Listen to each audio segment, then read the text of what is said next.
Hi, I'm Amanda, and this is The Middle of It, a podcast about the messy but beautiful in between parts of life.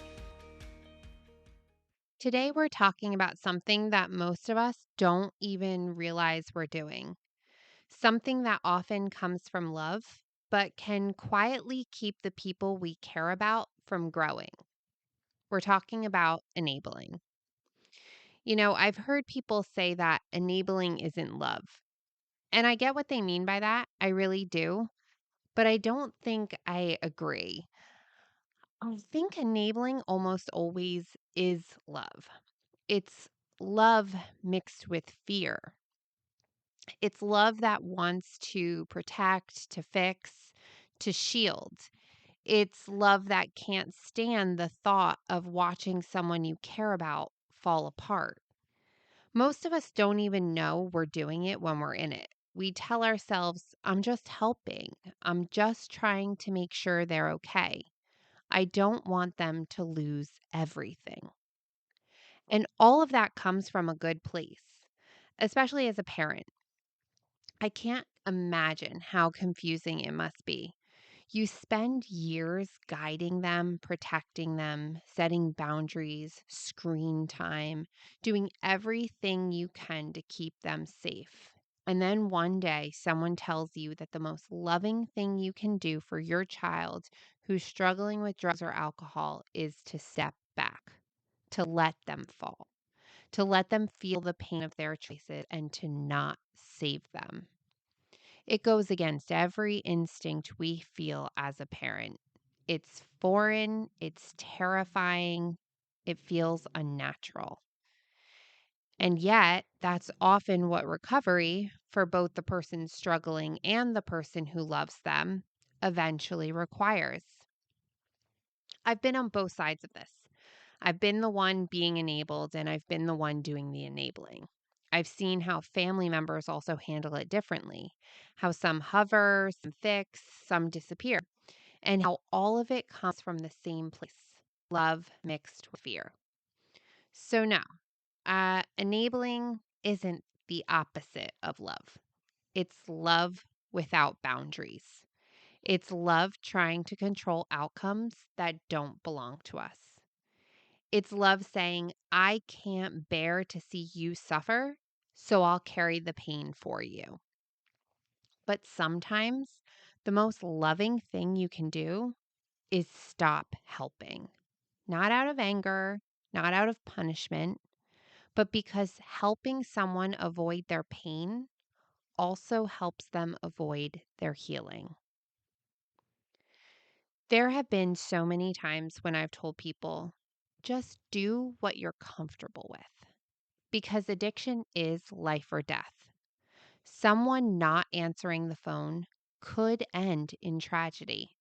A place to stay, a few dollars, a meal, those things can feel like the difference between life and death.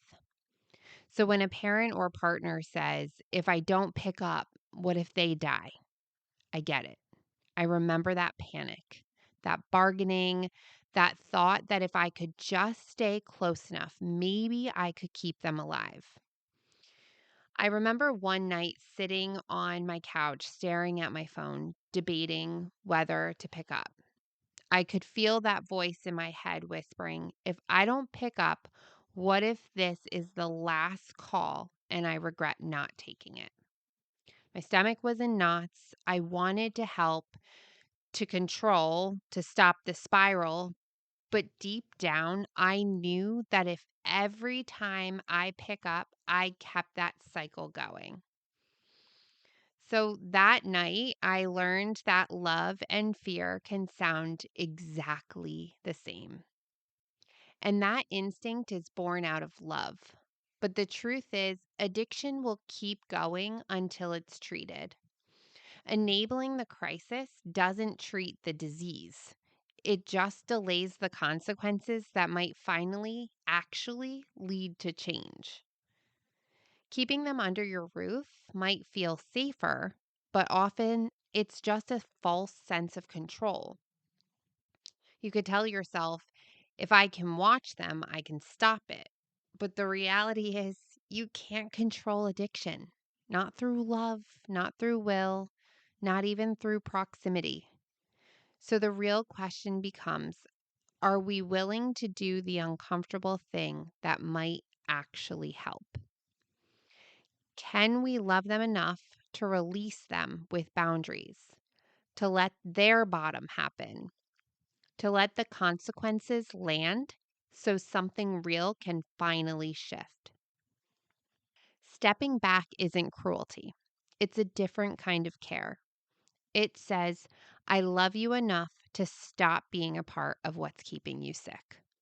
And sometimes that wake up call comes when they're surrounded by people who are actually doing the work, people who can call them out, who won't enable, who will hold them accountable. So if you're terrified of the what ifs, you're not alone. But ask yourself, after the fear, what do I really want for them long term? Am I protecting them, or am I protecting myself from the pain of watching them struggle? So, if you're a parent in this situation, I know it's really hard to figure out what to say to your kids when the other parent is struggling with addiction. The best thing you can do is tell them the truth gently and in a way that they can understand. So, when my kids were little, I would say that for their dad, I would say, Daddy's going away to learn how to make good choices. Don't worry. He's safe. You're safe. And none of this is your fault. As the kids get older, it starts to be helpful to let them know Daddy hasn't been making the right choices, and that makes him sick. So we're working on that to get help. You didn't cause it. You can't even help fix it, but we're working on it. And for teens, explaining a little bit more about addiction and how complicated it can be is often helpful. Saying that it comes from pain and that it takes work to heal, that it's not an excuse, but it's not their problem either. They can talk about it and they can ask as many questions as they want. Across every age, the message should be the same. You are loved, you are safe, and you do not need to handle this adult problem. Honesty breaks generational cycles of enabling. Kids don't need the perfect story, they need the truth spoken with love. Enabling doesn't just show up in addiction, it shows up in all kinds of subtle ways. Like when a parent tells a child, just tell your teacher you weren't feeling good yesterday, instead of helping them own that they didn't finish their work. It might seem small, but it teaches a pattern. Avoid discomfort, bend the truth, and control the narrative. And the truth is, when we teach kids that it's okay to lie to avoid consequences, we can't expect honesty when the stakes get higher. The truth, even when it's messy, is good enough because enabling at its core is about control. It's saying, I know better than life, better than consequence, better than God. I've done that too, trying to manage my ex's recovery, telling him where to go, what job to take, what he should or shouldn't do, convincing myself that if I made the right suggestions, maybe it would all work out. But that's me just trying to play God. That's me forgetting that no one could have made me walk into a meeting until I was ready. No one could have decided for me that I was done drinking. Change happens when someone reaches their own breaking point, not when we orchestrate it for them. So ask yourself, are you letting the people you love reach their breaking point? Are you letting them feel their own consequences? Because sometimes the hardest, most loving thing you can do is to step back and trust that life will do its job. There are so many emotions wrapped up in enabling: fear, guilt, shame, loss, image, loss of life, loss of control, loss of what other people think. I remember trying to manage my ex so no one could see what was really happening because I didn't want people to think I was okay with it. I was protecting my image more than I was protecting my peace. Parents often carry the guilt. It's my fault they're struggling. It's a reflection of me. But once someone is an adult, their choices belong to them. Control, it whispers, if I stop helping, everything will fall apart. But control is an illusion. It keeps both people stuck. Enabling stunts growth, theirs and yours. It creates resentment on both sides. The person being enabled feels powerless, and the enabler feels exhausted and unappreciated. That's not love, that's survival. Rock bottom isn't the same for everyone, but if you keep putting out the net, their bottom just gets lower. And no one could save me until I decided I wanted to be saved. No one could fix it until I said, I'm done. The same is true for the person you love. The question is, are you willing to stop carrying what was never yours to hold? So, how do you stop? First, recognize your motives. Ask yourself, am I helping them or am I helping myself feel better? Then take action on that awareness.